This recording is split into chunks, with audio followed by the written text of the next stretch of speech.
Hey everyone, I've got a pile of control arms on the bench today, and I'm going to get myself a good working pair again, as well as maybe a couple extras to have just on hand. I'm not sure I understand. Shut up, I'm not talking to you. So this is the first control arm that I built when I first built the car. Highly reinforced, as you can see. I just put some 1/8 plate steel in here, kind of everywhere that I could. Super strong, pretty heavy, hard to damage. Problem with these is that it would actually transfer the impact into the chassis and damage the chassis under a hard impact. This is the original one, or the one that I pulled off of the car. This is the right hand side off of the car, so it's got the bigger ball joint in there. Relocated shock mount. I do this is just a tow hook, so I can strap it to the trailer really easily, and then as well as the poly bushings. So that one's still good. That one we don't have to do anything other than clean it up, maybe give it a coat of paint. So this one here is the one that broke on the last race or sometime throughout the season. Not much I can do with it. I'm gonna take this shock mount off, and then I just gotta pull this bushing out of here. And then I've got these two here. So these I picked up off a local guy, mainly because I'm lazy. I've probably got 3 complete sets left in the backyard that just need to be pulled off of cars. But that's a lot of work, and it's the middle of winter. These are readily available, and I got them for a decent price, so I'll take that offer every day. So basically what we got to do to get this set ready for the race car, I'm going to remove these ball joints, open up the ball joint sleeve, put the new sleeve in for the bigger ball joints. I got to burn out all the rubber on these bushings. In order to use the urethane bushings, I need to burn out the rubber and leave the metal sleeve in there, and then the urethane bushing just gets pressed in. I'll put my shock mounts on, and then I'll put my tow hooks on, and give them a good coat of paint. This is pretty much what every set of control arms will look like before I can get my hands on them and put them on the racetrack. So it's a bit of work to do to prep it, just because I don't want them going on a race car looking like this.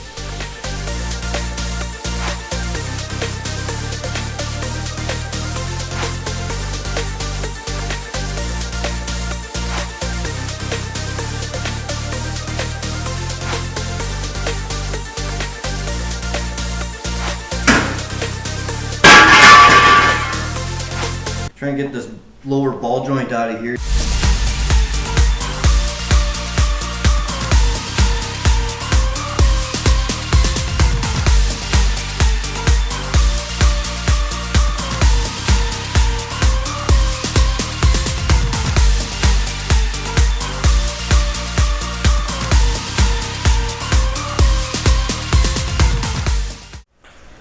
So I got the ball joint out. Next step is to get these bushings out.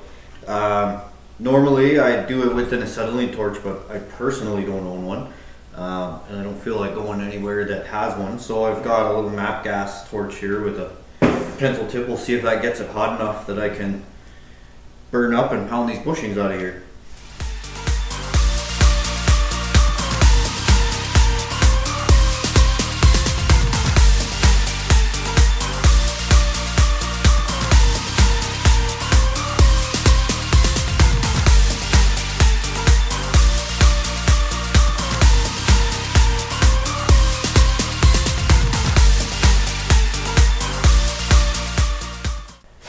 Well, my little propane torch just kind of crapped the bed, and so I've got no torch to burn these out with. So I'm going to try my luck with my little ball joint press. Maybe I'll get lucky and I can just press them all. Hopefully.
got the control arms pretty much ready. This one's just gonna be buffed up so we can paint it. This one I gotta clean all this junk off.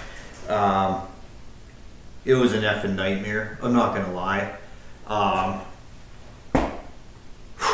Frustrated.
Alright, so I've kind of gave a bunch of these pieces a quick coat of paint, and by quick I mean like extremely quick, paint over dirt, no prep type kind of quick. I got some new brake hoses that'll go on the front calipers. I did notice some damage to this spindle. It's been heated up and looks like the bearings have been beaten on it at some point. I didn't notice that till after I painted it, so I'm going to have to pull all the brackets off, pull that stub off. Luckily I got a second one of these. I had a friend of mine, he helped me out with reaming the stuff out when I first had these spindles made, so I had an extra set. So luckily I can just throw a coat of paint on that, put the brake brackets on, and away we go. And then I also got new wheel bearings and seals for the hubs. So we'll get all this together and start getting it back on the car too.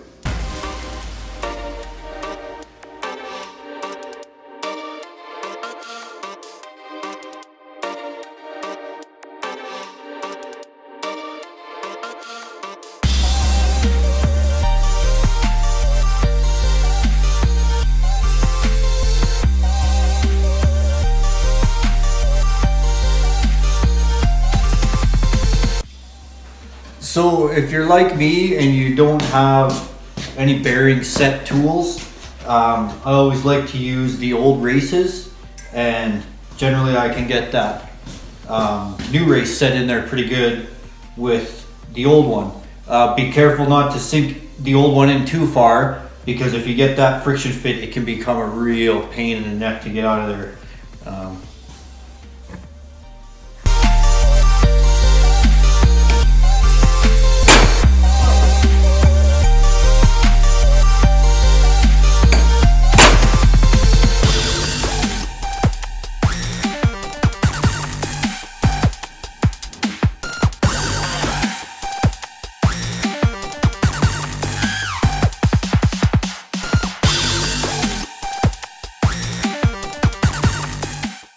You know, I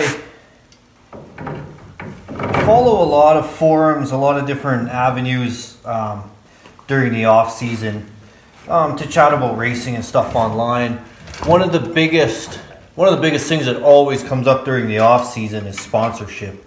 How do you get sponsorship? How much should I ask? What should I do? And everybody's got different opinions on it. I got different feelings on sponsorship, partly to do with just my own personal beliefs, really.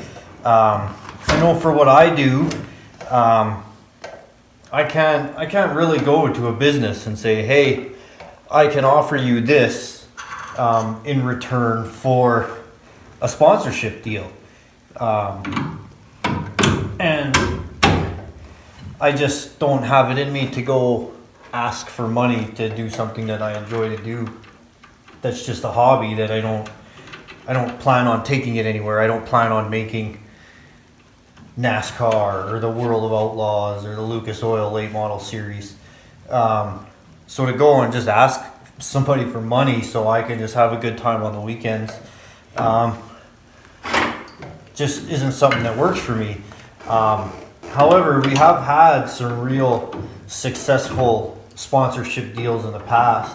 Most recently with my dad's sprint car team before he quit driving. Maybe you have a service that you can offer somebody in return for a sponsorship. You're not necessarily just asking for money. Maybe you can fabricate, maybe you can build websites, maybe you have sales contacts. A lot of times for these business owners, especially small business owners, it's return on investment. The economy for the past number of years has been in the gutter. It might be showing signs of getting better, but people are still can be pretty stingy with their money, and rightfully so. Maybe you can offer business to business contacts. We've had good success in the past, kind of setting up some sponsors with other sponsors. We've set up metal fabricating companies with powder coaters, aftermarket companies with powder coaters, and you just get them business, right? Referral packages are really good. You can do a performance-based package where if you get X number of referrals, maybe it's worth however much in cash and parts. A lot of times, if you just ask for maybe a service that a company offers, not necessarily cash, in the sense of cash, but maybe just parts at cost, and then you're only asking for time, and it's a little easier pill to swallow. If you're interested in cash, if it's cash is what you're after, maybe you want to consider installments, monthly payments, instead of asking for a lump sum. If you're looking for $2,000 to get yourself through the racing season, maybe it's easier for a company to do $500 a month for 4 months. Options like that. Around here, maybe it's different where you're from, but around here, I cannot honestly go to a potential sponsor and offer them exposure at the racetrack. Just about anybody involved in motorsports around here where I'm from knows that there's maybe 40 people in the stands on any given race day. I can't be offering them exposure to that. Maybe if you're a traveling series and you're going to different places and you catch wind of a company that is maybe looking to expand into a market that you'll be traveling to, maybe you can use the exposure angle there. But we've had the best success when we approach it as a business and offer business type proposals. Never so much as asking outright for cash, but coming up with creative ways to earn that money. Whether it's car shows, we've completely rebuilt sprint cars into parking lots of sponsors during an event that they'll put on. stuff like that. But to go up there and just tell somebody that, oh, you're going to offer them exposure to however many people a night, I hate to break it to you, but 90% of the time, people don't notice what's on the side of the race car when it's going around the track. I'd like to say that's not the case, but generally it is. Online exposure seems to be a hot topic these days as well, regarding sponsors. And it can be very beneficial. It's really easy to track the type of exposure that you're getting if you have a decent online following, whether it's through social media or a website, or you have your own cheesy YouTube channel that you make awesome videos in your garage by yourself. That's something you can present with facts. You can present analytics. A lot of these websites will break it down to where people are viewing you, what time people are viewing you, how long they're viewing you for. All that information's out there, and really easy to provide to people looking for it. And when I talk about my sponsors, I gotta be pretty clear that as much as they're sponsors, that they help me out, it's nothing that I've actively seeked out, right? Pop Chops is my dad, right? Scotty's my dad. Not that he supports my car financially, but when we did have the sprint car on the team, we operated the sponsorship package for the whole team. He really helped out big time with that. That's kind of his bread and butter. He's really good at the sponsorship presentations. But it's not for nothing. If he's got a big job in the shop, or he's got something that needs to be done quick or over a weekend, I'm right there to help him. That's as my contribution to what he can do for me. And we work as a team. Complete Bookkeeping Solutions, that's my mom, that's her business. She's been in business for 20 years, doing small bookkeeping jobs, or small business bookkeeping, and accounting services. And again, I don't ask for anything from her. It's more to show a respect, an appreciation, and admiration for what she does and what she's been able to do over such a prolonged period of time in an up and down market, and works really hard to remain successful over all these years.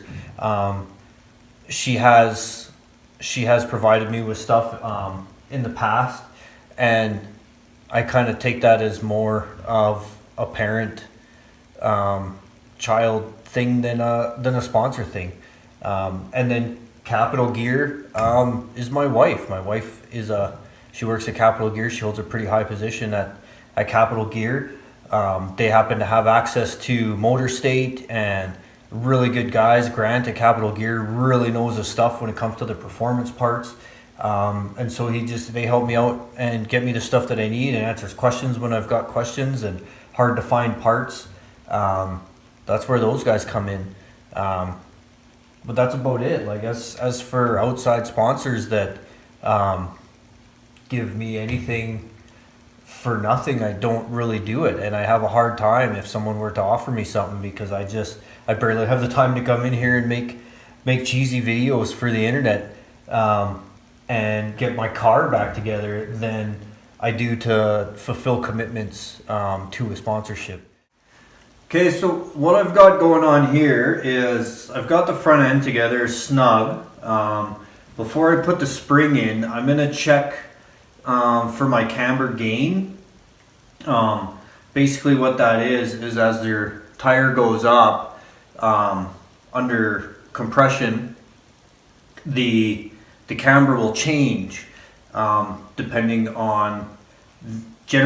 on the angle of your upper control arm.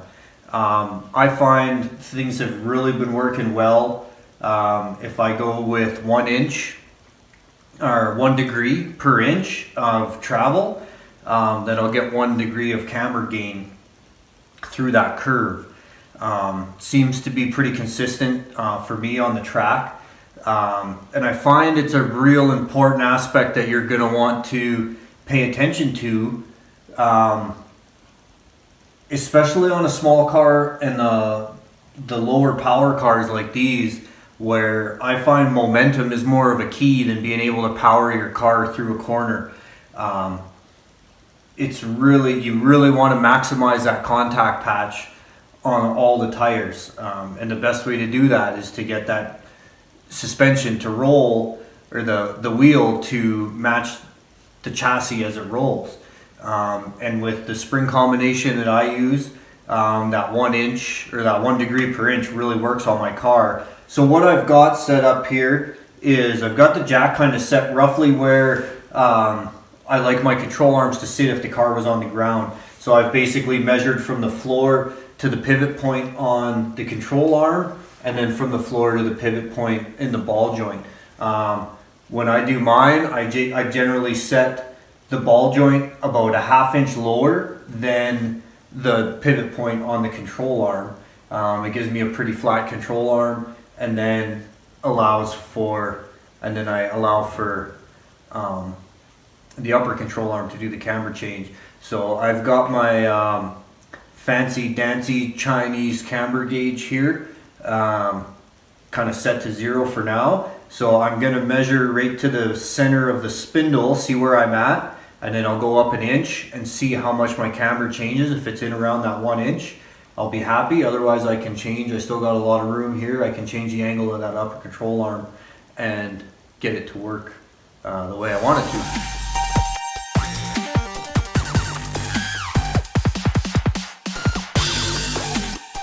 Okay, so right now I'm getting about 1.5 inches, or about 1.5 degrees camber change. So I'm going to take one of these spacers out of the upper control arm and see how that changes it.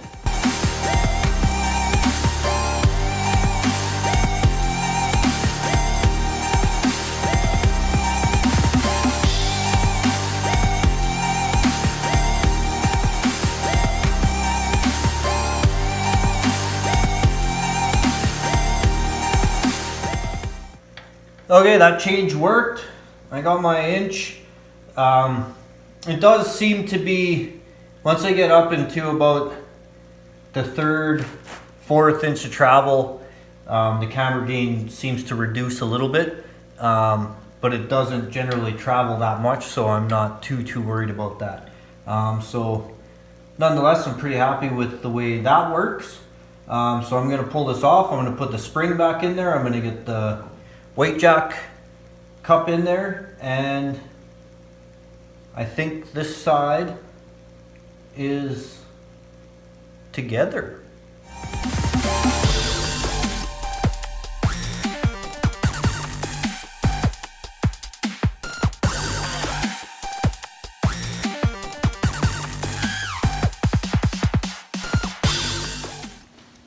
Well, that's where I'm at. I got one side reassembled. Feels good. Feels like I got something accomplished. Everything's in there. Everything's tight. Shock's not tight. That's just in there for now. I still don't know what I'm going to do with the shocks. These AFCOs are so expensive. I've got 2 or 3 of them that are bent. I did some research. I can get stock shocks for a Chevy Love truck that have the same throw as these ones, but they're like 25 or 30 bucks on Rock Auto. I don't think I can repair these ones for that price, so we'll see what happens with that. I did spend some money on the front end. I ended up getting tie rod ends, wheel seals. I did the bearings, a bunch of stuff, shims for the control arm. So it's a good amount. I haven't, now that being said, I haven't spent it all at once. I got about $50 here at Rock Auto, and that included the brake hoses. That also included the exhaust manifold gasket and the oil pan gasket for the engine, some wheel seals, the tie rod ends. Capital Gear set me up. I got about $50 in the control arm shims. I bought a flange bearing for the drive shaft, which we'll get, or not the drive shaft, the steering shaft, which we'll get to. So that stuff shipped here. And then some of the other stuff that I had to repair, another $50 to get another shock mount, the ball joint clamp, and then the not the ball joint clamp, but the ball joint sleeve that I welded into the new control arm, and then the shipping for that, and then all the bearings for the hubs. I redid all the bearings, and that was all local. I got that stuff for like $30. So we're getting up there, but that's what it costs. It would have been silly to put the old bearings in here. They were dirty. The other spindle, they were actually damaged, as we saw on the spindle. Tie rods were bent, so we don't want to use those. And control arms needed the sleeves for the ball joint. So it's all stuff I needed. And it's just stuff I kind of get here and there. I didn't spend, that's just about $200 in parts. I didn't spend that all at once. I have to break it up. I don't generally got an extra $200 to spend on anything. So I try and split it up best I can. Anyways, I'm gonna finish up this other side. You guys don't need to see that. I probably bored you enough. I did a lot of rambling in this episode. But if you're still with me, I greatly appreciate it. Next time, I think I'll do the steering shaft, and then I got a debate as to whether I want to get the engine in and then start on the front end or start on the rear end. We'll see what happens. We'll see where my ambition takes me, and we'll see how much time I get. Anyways, until next time, thanks for watching.